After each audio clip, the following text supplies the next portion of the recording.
Hey everyone, welcome to learn digital PK. और आज का जो हमारा टॉपिक है यानी अब हम हमारे चैप्टर 5 को आज रिव्यू करेंगे जो कि है लूप्स। ठीक हो गया?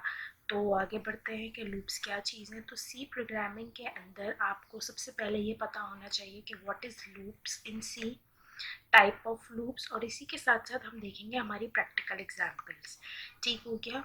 तो सबसे पहले हम लूप्स की तरफ आ जाते हैं। लूप क्या चीज़ है? अगर आपने जो है वो प्रैक्टिकल लाइफ से लूप को कंपेयर करेंगे तो ये वही लूप्स हैं जो हम अपने रोज़मर्रा के कामों में इस्तेमाल करते हैं। फॉर एग्जांपल, जैसे हमारे पास वीडियोस हैं, ठीक है, यूट्यूब की वीडियो है, ठीक है, अगर मैं उसके ऊपर ऑटो लूप लगा दूँ, ठीक है, तो मेरी वीडियो जब कंप्लीट हो जाएगी तो वो दोबारा से स्टार्ट होगी। मेरी वीडियो कंप्लीट होगी फिर वो तीसरी दफ़ा स्टार्ट होगी। ठीक है, क्योंकि मैंने इसके अंदर लूप अगर मैं ऑन कर दूँ, ठीक है, तो जो मल्टीपल टाइम्स एक काम बार बार हो रहा होता है उसको लूप कहा जाता है। ठीक है, यानी सी के अंदर भी इसी तरीके से जो है वो लूप में काम करना होता है। लूप इसी तरीके से काम करता है कि आपको कोई एक टास्क मल्टीपल टाइम्स परफॉर्म करवाना है तो उसके लिए हम लूप का इस्तेमाल करते हैं। ठीक है, सी प्रोग्रामिंग के अंदर 3 तरह के लूप है: for loop, while loop, do while loop. ठीक है, तो हम तीनों को एक एक करके एक्सप्लोर करेंगे, इन तीनों के बारे में एक एक करके हम पढ़ेंगे। इन तीनों का मैं आपको डिफरेंस बताऊंगी। काम जो है वो सबका सेम है, सब लूप्स हैं, सब मल्टीपल टाइम्स अपने आप को रिपीट करते हैं। ठीक है, जब तक एक स्पेसिफिक कंडीशन सेटिस्फाई नहीं हो जाती। ठीक है, इसी तरीके से इनका सिंटेक्स क्या है, ठीक है, इनके अंदर जो चेंजेस हैं, मेन डिफरेंस क्या है इन तीनों के अंदर, वो मैं आपको बताऊंगी। ठीक है, तो फॉर लूप के अंदर सबसे पहले फॉर का ये सिंटेक्स है, ठीक है, जिसको आपने देख लेना है। फॉर का कीवर्ड इस्तेमाल हो रहा है। ठीक है, सबसे पहले फॉर के लूप में फॉर का कीवर्ड इस्तेमाल हो रहा है। ठीक है, इसके बाद पहला statement initialization statement, test expression, update statement. For जो है वो 3 हिस्सों में डिवाइडेड है इसका सिंटेक्स। सबसे पहले initialization statement, test expression, update statement. इसके अंदर क्या आएगा वो मैं आपको बताऊंगी। देन आपने कर्ली ब्रैकेट्स ओपन करके अपना स्टेटमेंट लिखना है लूप की बॉडी के अंदर। ठीक है, अब ये आपने इसका सिंटेक्स जो है वो देख लेना है, उसको याद कर लेना है और इस सिंटेक्स का मतलब समझ लेना है। ठीक है, जब आपने अपना फॉर लूप का सिंटेक्स समझ लिया, वो वर्किंग किस तरीके से कर रहा है वो समझ लिया, तो कोई मसला नहीं है, आपकी ज़िंदगी आसान है, आपको लूप्स बहुत अच्छे से समझ आ जाएंगे। ठीक है, तो ये कोर है, प्रोग्रामिंग का कोर है। ठीक है, कॉन्सेप्ट, सिंटेक्स, लॉजिक हर चीज़ में सेम लगती है। अगर आप सी उठा लें, सी प्लस प्लस उठा लें, जावा उठा लें, सी शार्प उठा लें, ठीक है, आप दुनिया की कोई भी लैंग्वेज उठा लें और आप उस दुनिया की कोई भी लैंग्वेज में जब आप लूप पढ़ेंगे तो वो लूप फॉर लूप यही होगा। ठीक है, यही होगा वो फॉर लूप, सिर्फ और सिर्फ सिंटेक्स का डिफरेंस ये होगा कि लिखने का तरीका। यानी हर प्रोग्रामिंग लैंग्वेजेस के अंदर इनिशियलाइजेशन का तरीका अलग है। ठीक है, इनिशियलाइजेशन का तरीका अलग है, स्टेटमेंट देने का तरीका अलग है। जैसे फॉर लूप में आप स्टेटमेंट देते हैं प्रिंट एफ से, कुछ भी आपको आउटपुट देना होता है प्रिंट एफ लगाते हैं। दूसरी लैंग्वेजेस में आउटपुट डिस्प्ले करने का सिंटेक्स जो है, वो कीवर्ड जो है, जो भी फंक्शन इस्तेमाल हो रहा है, जो भी इसका काम हो रहा है वो अलग तरह से हो रहा है, यानी अलग चीज़ है। लेकिन सबकी लॉजिक सेम है, सबका तरीका सेम है, सबका कॉन्सेप्ट सेम है। ठीक है, तो मैं आपको इसकी एग्जाम्पल बताती हूँ। इनिशियलाइजेशन स्टेटमेंट में आप क्या लिखेंगे, टेस्ट एक्सप्रेशन में क्या लिखेंगे, अपडेट स्टेटमेंट में क्या लिखेंगे। ठीक है, so let's get started with practical example. तो आप भी अपना एडिटर ऑन कर लें, डेव सी प्लस प्लस। आप किसी भी एडिटर पे काम कर सकते हैं, आप विजुअल कोड पे काम कर सकते हैं, आप टर्बो पे काम कर सकते हैं, आप डेव सी पे काम कर सकते हैं। मैंने आपको शुरू दिन से डेव सी पे काम करवाया, मैंने इंस्टॉलेशन भी डेव सी की करवाई है, तो मैं डेव सी पे ही काम कर रही हूँ। ठीक है, तो आप सब अपना एडिटर ओपन करें।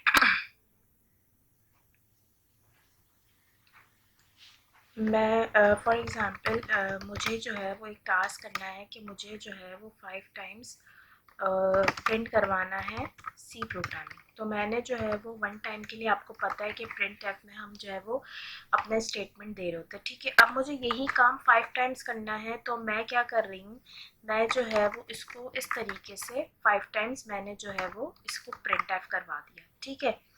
मैंने सी के अंदर मुझे जो है वो ये टास्क है कि मुझे जो है वो 5 टाइम्स क्या प्रिंट करवाना है, सी प्रोग्रामिंग प्रिंट करवाना है, ठीक है। तो मैंने क्या कर दिया, मैंने जो है वो 5 टाइम्स प्रिंट एफ किया, यानी मैंने 5 टाइम्स प्रिंट एफ लगा के एक काम को बार बार किया है, ठीक है।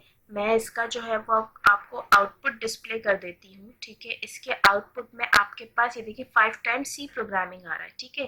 एक ही लाइन में आ रहा है, हम बैकस्लैश n लगा देंगे तो वो मल्टीपल लाइंस में आ जाएगा, ठीक है।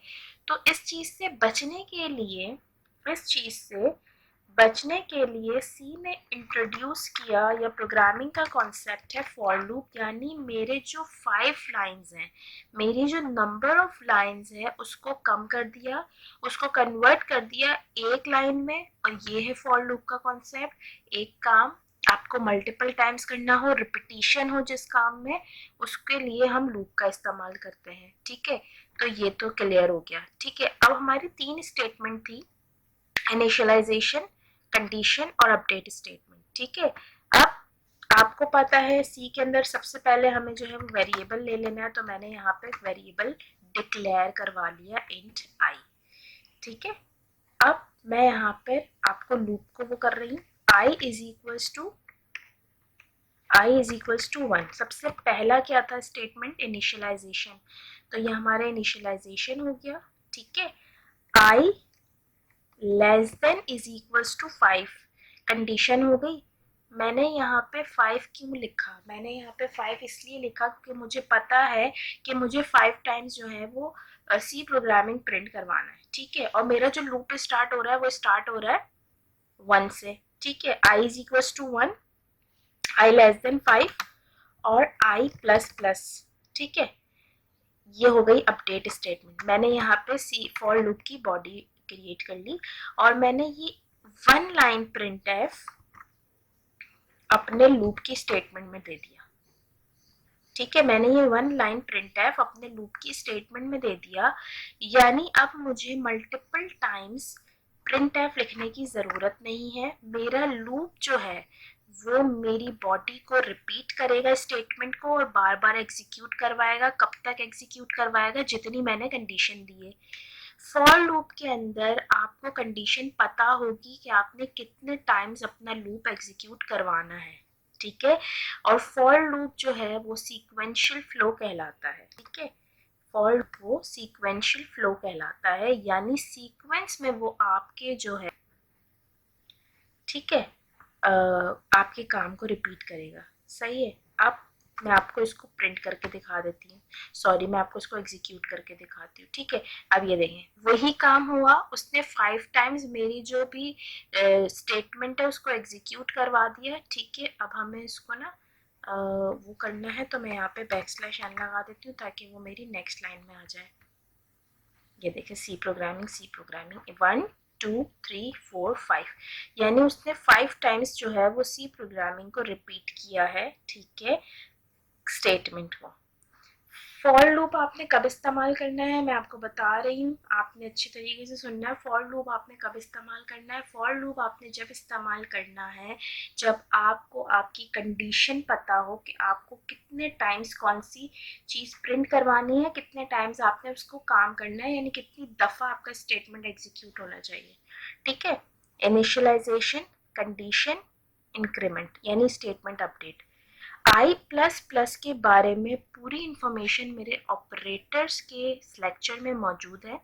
लेक्चर नंबर 2 है या 3 है, आप वहाँ जाकर उसको विजिट करें और आई प्लस प्लस का कॉन्सेप्ट समझें। आई प्लस प्लस का मतलब है एक इंक्रीमेंट हो जाए, यानी आप आई प्लस प्लस लिखें या I is equals to I plus 1 लिखें, ठीक है, या फिर I is equals to I plus लिखें।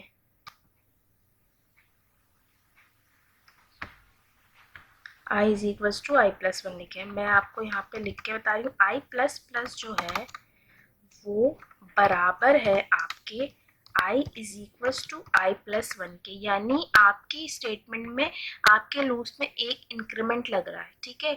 अब फॉर लूप मैंने लिख दिया, मैंने स्टेटमेंट प्रिंट करवा दी, मैंने इसका आउटपुट देख लिया, इसने 5 टाइम्स जो है वो मुझे मेरी स्टेटमेंट को रिपीट करके डिस्प्ले करवा दिया, लेकिन इसकी वर्किंग क्या है, तो मैं आपको जरा इसकी वर्किंग बता देती हूँ। इसकी वर्किंग समझना बहुत ज़रूरी है।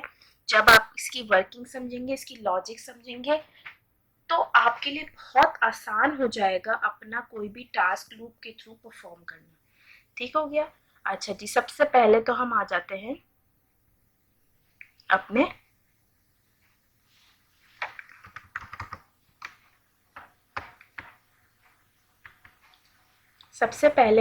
अपनी इनिशियलाइजेशन पे। इनिशियलाइजेशन क्या कह रही है?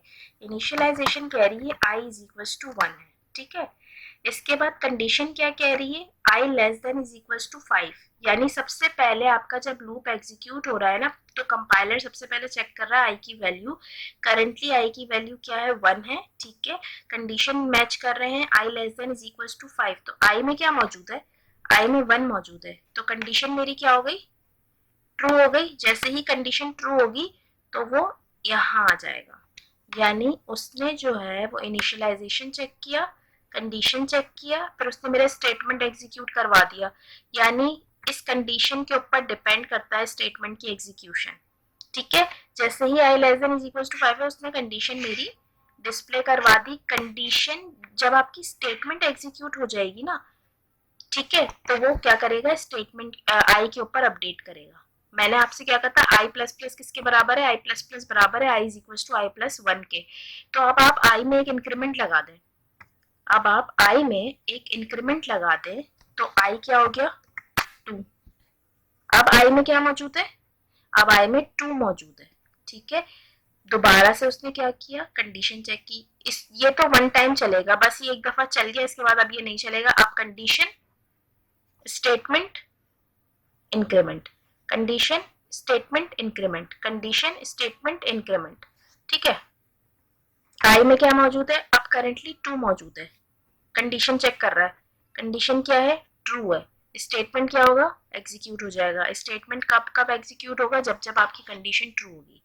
अब स्टेटमेंट एग्जीक्यूट हो गया सेकंड टाइम भी। अब वो क्या कर रहा है? आई में अपडेट कर रहा है, आई में अपडेट कर रहा है। अब आई की वैल्यू क्या हो गई? 3 हो गई। कंडीशन क्या हो गई? ट्रू हो गई। स्टेटमेंट एग्जीक्यूट हो गया। अब दोबारा से इंक्रीमेंट कर रहा है, अब आई की वैल्यू क्या हो गई? 4 हो गई। कंडीशन क्या हो गई? ट्रू हो गई। उसने क्या कर दिया? स्टेटमेंट एग्जीक्यूट कर दिया। फिर से आई में इंक्रीमेंट लग रहा है, अब आई की वैल्यू क्या हो गई? 5 हो गई। कंडीशन क्या है? ट्रू है, क्योंकि मैंने लगाया है less than is equal to 5, ठीक है। Less than is equal to 5 का मतलब होता है यानी 5 के भी बराबर है। स्टेटमेंट एग्जीक्यूट हो गई। फिर से आई में इंक्रीमेंट लगा, तो आई की वैल्यू क्या हो गई? आई की वैल्यू क्या हो गई? 6 हो गई। कंडीशन क्या हुई? फॉल्स हो गई। जैसे ही कंडीशन फॉल्स हो गई, आपका जो लूप है वो खत्म हो गया, टर्मिनेट हो गया। तो आपका ये प्रिंट है सिर्फ और सिर्फ 5 टाइम्स चलेगा, ठीक है। तो मेरी कंडीशन के ऊपर बेस करता है, ठीक है। अगर मैं यहाँ पे लगा देती हूँ मुझे 10 टाइम्स प्रिंट करवाना है, तो मैं यहाँ पे लगा दूंगी I less than is equal to 10, तो मेरे पास 10 टाइम्स स्टेटमेंट प्रिंट होगी। 100 लगा दूंगी तो 100 टाइम्स स्टेटमेंट प्रिंट होगी। यानी फॉर लूप के अंदर आपको आपकी कंडीशन नोन है, यानी पता है, आपको आपकी कंडीशन पता है, ठीक है। तो इस तरीके से वर्क करता है फॉर लूप, ठीक है। तो ये है फॉर लूप का कॉन्सेप्ट।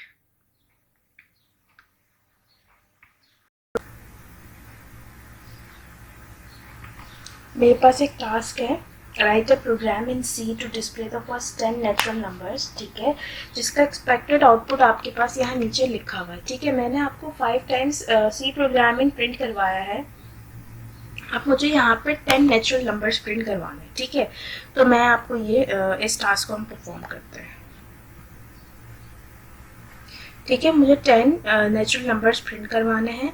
तो सबसे पहले तो हमने जो है वो वेरिएबल ले लिया, ठीक है। सेकंड हमने जो है वो अपना लूप किस तरीके से लगाना है, 1 to 10 हमें प्रिंट करवाना है।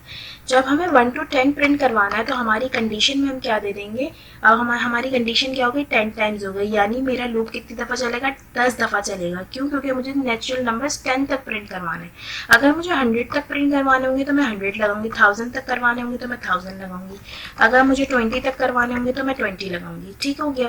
तो ये चीज़ तो आपको क्लियर हो गई कि मुझे अगर 10 नंबर प्रिंट करवाने हैं तो मैंने मेरी कंडीशन फिक्स्ड है, मेरी कंडीशन मुझे पता है कि मुझे 10 दफ़ा लूप चलाना है, ठीक है।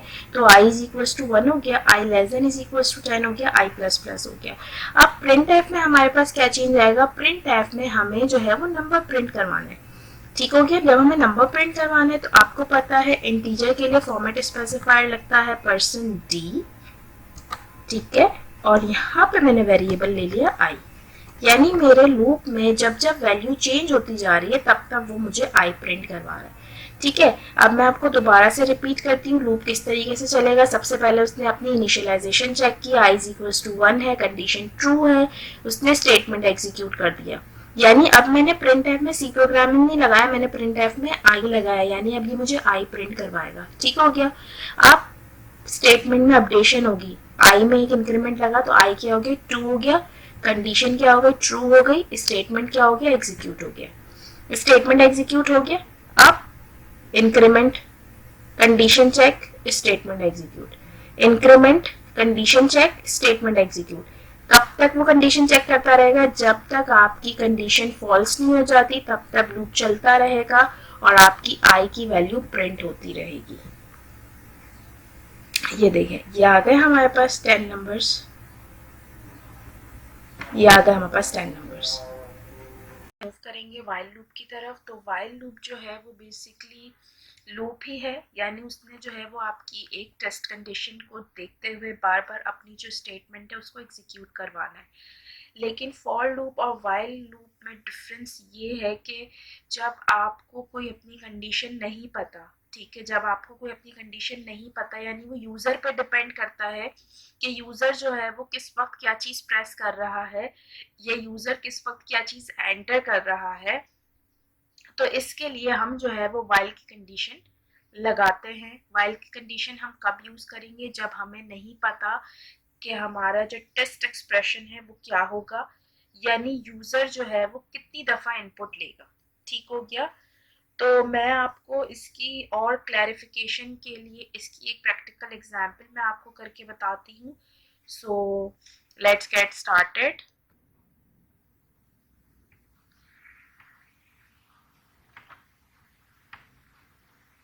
अच्छा जी, तो हम स्टार्ट करते हैं। सबसे पहले तो मैं आपको एक सिनेरियो बता रही हूँ कि यूज़र को जो है वो यूज़र ने जो है वो कोई भी चीज़ एंटर करनी है, ठीक है, कोई भी करेक्टर वो जो है वो एंटर करना है। लेकिन मेरी कंडीशन ये है कि मुझे नहीं पता यूज़र कब तक जो है वो कीबोर्ड पे करेक्टर प्रेस करता रहेगा। तो मैंने कंडीशन ये पास करनी है कि जब तक यूज़र फुल स्टॉप ना प्रेस कर दे जब तक वो उससे करेक्टर इनपुट लेता रहे, ठीक है। तो इसमें क्या हो गया कि मेरे पास कंडीशन नोन नहीं है, ठीक हो गया, मेरे पास कंडीशन नहीं पता मुझे। तो मैंने जो है वो क्या करना है, स्टेटमेंट को बार बार एग्जीक्यूट करवाना है, तो मैंने फिर वाइल की कंडीशन इस्तेमाल करनी है, ठीक है।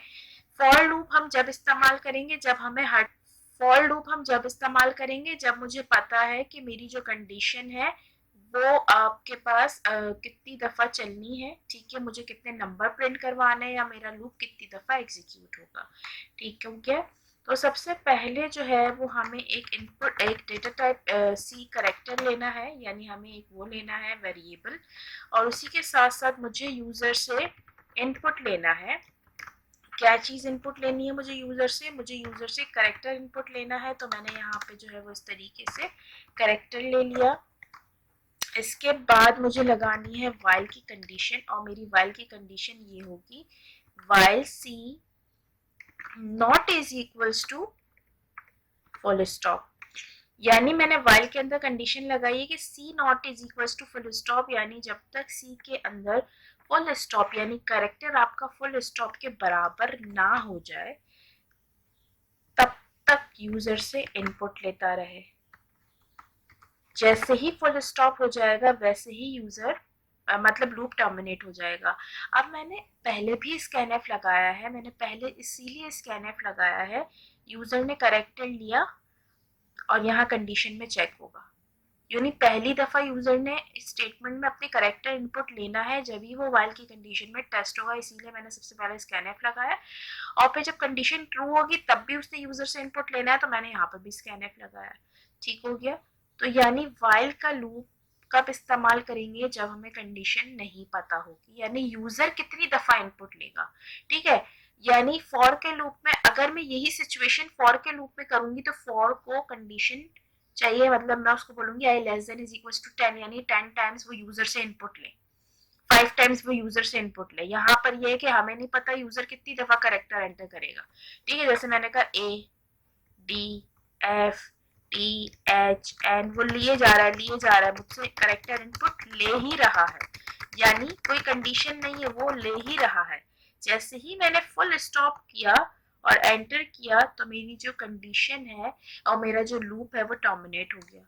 ठीक है, मैं आपको फिर से एग्जीक्यूट करके दिखाती हूँ। अगर मैंने एक ही लाइन में लिख दिया ए एस डी, ये देखें ये लूप चले जा रहा है, यानी स्टेटमेंट एग्जीक्यूट हो रही है, लूप एग्जीक्यूट हो रहा है, लूप की कंडीशन फॉल्स हो रही है तो वो मुझसे ले रहा है। अब मैं कुछ भी डाल दूं, ठीक है, जैसे ही मैंने फुल स्टॉप एंटर किया लूप क्या हो गया, टर्मिनेट हो गया। तो ये है हमारे पास व्हाइल की कंडीशन, ठीक हो गया, यानी कि आपके पास कंडीशन की बेसिस पे यूजर से इनपुट ले रहा है। अब हम चलते हैं डू व्हाइल की तरफ। तो डू व्हाइल के अंदर हमारे पास ये है कि आपके पास डू में सबसे पहले स्टेटमेंट एग्जीक्यूट होगा, देन आपके पास एक्सप्रेशन टेस्ट होगी। ठीक है, अब हमारे पास जितने भी पहले लूप थे, फॉर लूप था, व्हाइल लूप था, इन दोनों में क्या हो रहा था कि सबसे पहले वो कंडीशन चेक करता था, फिर स्टेटमेंट एग्जीक्यूट कर रहा था।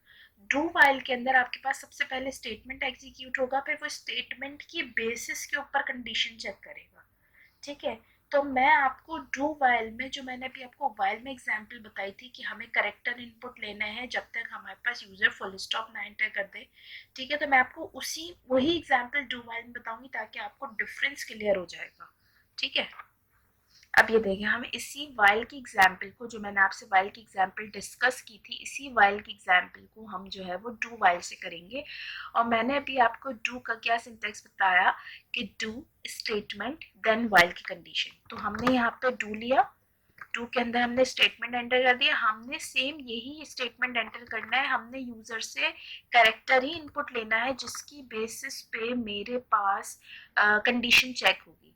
ठीक है, अच्छा, डू वाइल के अंदर वाइल की कोई बॉडी नहीं है, वाइल की कोई बॉडी नहीं है, सिर्फ डू की बॉडी है, यानी डू के साथ आप स्टेटमेंट लिखेंगे और वाइल में आप कंडीशन पास करेंगे। अब इससे आपको फायदा ये हुआ कि आपको वाइल के अंदर कोई स्टेटमेंट नहीं है तो स्टेटमेंट नहीं देना, डू अपनी स्टेटमेंट एग्जीक्यूट करेगा, फिर इसके बाद वो वाइल कंडीशन चेक करेगा, यानी डू वाइल के अंदर सबसे पहले स्टेटमेंट वन टाइम एग्जीक्यूट होता है, चाहे कंडीशन अगर फॉल्स भी होगी तब भी वन टाइम स्टेटमेंट एग्जीक्यूट होगा। क्यों? क्योंकि डू की स्टेटमेंट एग्जीक्यूट होने के बाद वो वाइल की कंडीशन चेक करेगा। पहले डू की स्टेटमेंट एग्जीक्यूट होगी, देन वो वाइल की कंडीशन चेक करेगा। हमारे पास एग्जाम्पल क्या थी कि जब तक यूजर फुल स्टॉप एंटर ना कर दे, जब तक यूजर क्या करता रहेगा, उससे इनपुट लेता रहेगा, है ना। अगर आपने डू के अंदर पहली बारी में ही फुल स्टॉप एंटर कर दिया तब भी वो आपकी कंडीशन को चेक करेगा। ठीक है, मतलब अगर कंडीशन फॉल्स भी होगी तब भी डू का स्टेटमेंट एग्जीक्यूट होगा और कंडीशन चेक होगी। हमें पता है कि हमारी जो कंडीशन है, यानी हमारा कितनी दफा लूप चलना है, कितनी दफा हमें नंबर प्रिंट करवाने हैं, या कुछ भी हमें जो भी काम करवाना है, यानी हमें पता है कि वो कितनी बारी होना है। वाइल और डू वाइल में आपको नहीं पता कि क्या कंडीशन है, सही है, यानी आपको नहीं पता कि यूजर के पास कितनी दफा एक चीज एग्जीक्यूट होगी, यानी यूजर क्या क्या एंटर करेगा कितनी दफा, हमें नहीं पता। तो ऐसी सिचुएशन में आपने वाइल और डू वाइल का इस्तेमाल कर सकते हैं। ठीक है, डू के अंदर स्टेटमेंट है, पहला एग्जीक्यूट हो रहा है।